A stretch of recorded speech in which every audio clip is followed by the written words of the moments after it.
Masih ingat Hana Kasino, Putri Kasino Warkop DKI? Ini kabarnya sekarang.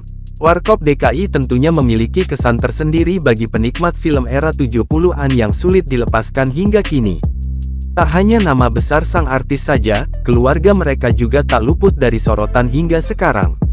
Keluarga mendiang Kasino, misalnya, hingga saat ini juga masih diikuti oleh publik, terutama penggemar Warkop DKI yang masih aktif mengikuti kabar sang putri. Kendati dulu Kasino sukses di dunia hiburan, rupanya anak dari sang artis itu justru meniti karir di jalan yang berbeda. Segala ketenaran dan hingar-bingar dunia hiburan tidak dimanfaatkan oleh anak Kasino Warkop. Hana Kasino, yang merupakan anak tunggal dari pelawak legendaris Kasino Warkop, justru memilih jalan yang jauh dari dunia hiburan.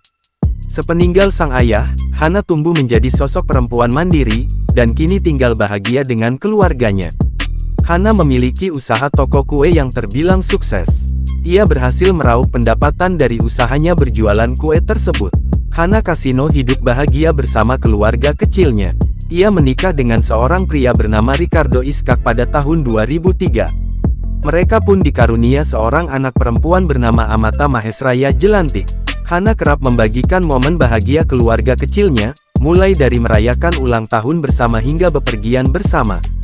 Ia juga sering membagikan potret hasil masakan kuenya nih. Nama Kasino Warkop dulu malang melintang di dunia hiburan bersama Dono dan Indro Warkop. Ketiganya kerap nampang di layar kaca dan dikenal dengan Warkop DKI. Akting mereka bertiga terkenal humoris. Film-film yang dibintangi ketiganya juga masih tayang hingga kini.